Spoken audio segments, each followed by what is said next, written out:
ibikombe byinshi bigiye bitandukanye ngira ngo rero abantu bari bamaze kubimenya ko Shabi ari ugomba kuzaza gusimbura kocha Don Carlo Ancelotti. Ubwo rero ku munsi w'ejo baramwerekanye ariko agira na byinshi atangaza mu by'ukuri kuko habayeho ikiganiro n'itangaza amakuru bagenda bamubaza byinshi bagenda bamubaza ku bakinnyi ni nabwo nyine bamubazaga kuri Rodrigo nkuko twabivugaga mu kanya gato cyane kashize. Kocha Shabi rero yavuze yuko Rodrigo ari umukinnyi rwose utayigurishwa cyangwa se batifuza kurekura nka ekipe ya Real Madrid. Aravuga ati ni umukinnyi uri athletic, ni umukinnyi ufite ubwenge, ni umukinnyi wihuta ushobora kuba yadufasha. Aravuga ati ni umukinnyi ukiri mutoya. Ubwo rero ku ruhande rwa kocha Alonso we ntago yifuza yuko bashobora kuba bamurekura. Ubwo rero Alonso yasinye imyaka 3 atoza ikipe y'igihugu atoza ikipe ya Real Madrid. Uyu mugabo w'imyaka 43 mu ijambo rye rero rwose yongeye gushimira ubuyobozi bwa ikipe ya Real Madrid, ashimira abafana. Aravuga ati ubu tugiye kongera twandika andi mateka mashya dufatanyije muri ikipe ya Real Madrid. Twongera kwibutsa abantu ko Alonso mu ikipe ya Leverkusen avuyemo yatwayemo shampiyona y'Abadage, abantu barabyibuka, adatsinzwe. Hanyuma kandi aza no kuba agera ku mukino wa nyuma wa Europa, abantu barabyibuka, atsindwa na ekipe ya Atalanta. Yaje no gutwara ibikombe bibiri bya DFB Pokal ari kumwe n'ikipe ya Bayer Leverkusen. Akaba rero agarutse mu ikipe ya Real Madrid nyuma y'imyaka 11 ayivuyemo. Hari ibintu bigaragaza ko Xabi Alonso byamusunikiye cyane kujya mu ikipe ya Real Madrid kuko yari byusanga muri Leverkusen yari bagasanga wenda projet yaramaze iminsimo isa naho iri kurangira, kuko bamwe mu bakinnyi bagenderwaho cyane muri Leverkusen bagiye guhindura ama ekipe cyane nka Jonathan Tah agiye gusinya mu ikipe ya Bayern Munich, wareba Florian Wirtz aravugwa cyane mu ikipe ya Liverpool, wareba uyu musore Jeremy Frimpong yamaze no gusinya mu ikipe ya Liverpool n'ikibazo kigiye kugira ngo bamwerekane. Ubwo rero nabandi bazagenda, urabona ko ikipe ya Leverkusen mu byukuri kuza kwiguma kwa Alonso byari kumusaba imbaraga zikomeye cyane. Icyambere cyo kubanza gusimbuza abakinnyi bagiye kuza gukora integration yabo mu kibuga, ukabona ko bishobora kugorana cyane, kandi ranabibona ko Dortmund ishobora kugaruka ndetse n'ikipe ya Bayern bikaba byamugora cyane. Wenda icyo cyaramusunitse, ariko none kongera gutekereza ko yagaruka i Bernabeu ahantu yabaye ari umukinnyi akanahagira ibihe byiza. Ntekereza kubwo haheruka yanegukanye igikombe cya UEFA Champions League muri 2014 batsinze ikipe ya Atletico Madrid, nubwo umukino wa nyuma atawukinnye icyo gihe kubera amakarita yari afite, ariko ari numwe mu bambaye imidari.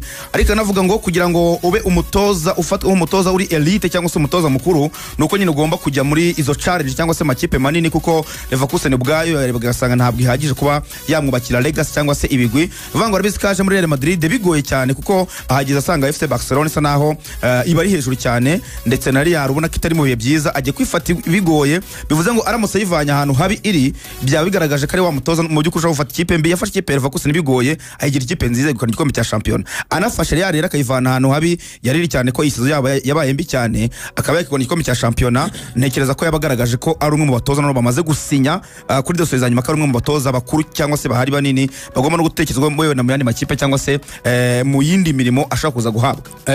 Navuga ko rero Alonso afite akazi gakomeye muri Real Madrid, kuko akazi kambere afite no kubanza kubaka ekipe, kuko no kubaka ekipe ashingiye cyane cyane ku marema ku bakinnyi ari buze gukenera, kubera ko ugiye kureba kimwe mu bintu byafashije Alonso ndetse no kuba izina rigeza aha ririmo riravugwa, yarafashe ekipe ya Bayern Leverkusen kuba ekipe nziza. Hari uburyo bw'imikinire yazanye, uburyo bwitwa build up play under pressure. So nuvuga ngo ubwo buryo bw'imikinire bumeze bute? Nuvuga ngo ni ikipe iyo ugiye kureba mu gishushanyo cy'uburyo abakinnyi baba bahagaze, ubundi akoresha 3-4-2-1.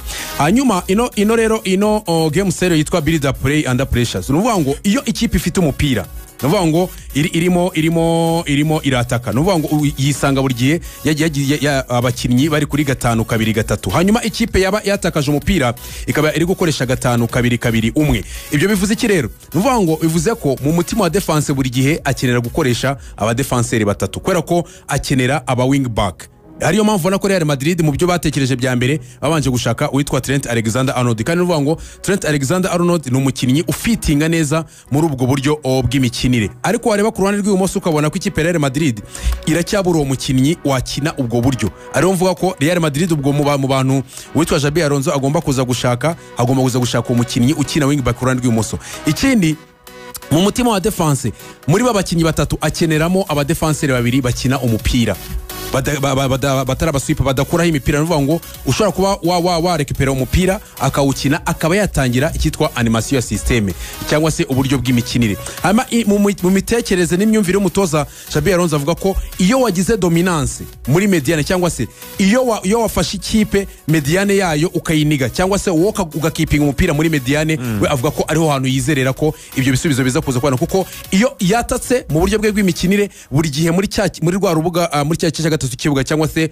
ibyitwa final third hafi n'ubwo rw'amahera rw'ikipe ya adversaire, buri gihe uburyo bwe bw'imikinire asanga afitemo abakinnyi batatu. Akavuga ko rero iyo dominance ya mediane iyo wayigize bituma noneho babakinnyi batatu imbere ashaka bakina, kandi bakaza kubona ibyitwa ama open space cyangwa se ahantu ho kwinyagamburira hatanga umutekano kuri abo bakinnyi batatu. So bivuze kiravuze ko niba ashingira kuri muri buryo bwe bw'imikinire bimusaba ko muri ya defense Real Madrid ifite hagomba kuza kongerwamo undi mukinnyi kandi ukina umupira, kubera ko mu bakinnyi afite muri projet ze harimo Asensio ndetse na Rudiger ugifite igihe, ariko akeneye undi mukinnyi w'umudefenseri ukina uburyo bw'imikino ufite iyo style yuko akina umupira. Ugiye kureba aba Asensio ukareba nk'umusore bita Kubarisi, abasore bose bakiri bato muri la Championnat ya Espagne, abo bakinnyi iyo style bakina akeneye undi mukinnyi, agakina n'undi mukinnyi bamaze no kuzana wa Petit Dean Hudson ekipe ya Bournemouth, ariko Alvaro Carreras arabura gato ni bariya na Swad Pre aracyakenemo umukinnyi wo kuza kwa, nuvuga ngo abakeneye nk'abakinnyi aza kongera muri Swad, ariko noneho abo wo kugenderaho afite umuntu wo muri Axe agomba kuzana umaze kugira experience ndetse wamaze no kwestablishinga uburyo bw'imikinire ufitinga muri philosophy. Muri mediane naho arashaka kongeramo undi mukinnyi cyane cyane umediateur uri creative, nuvuga ngo umediateur ushobora kuba wakora, kuko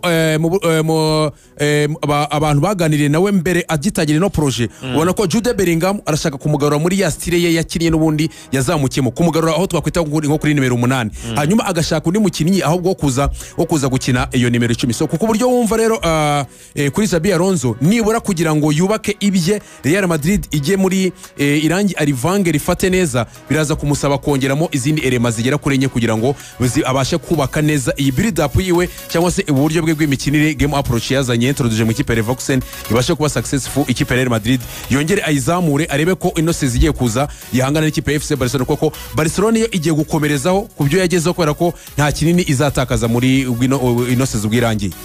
Abakoze cyane mu karere katatu tuvuga kuri Cristiano Ronaldo ese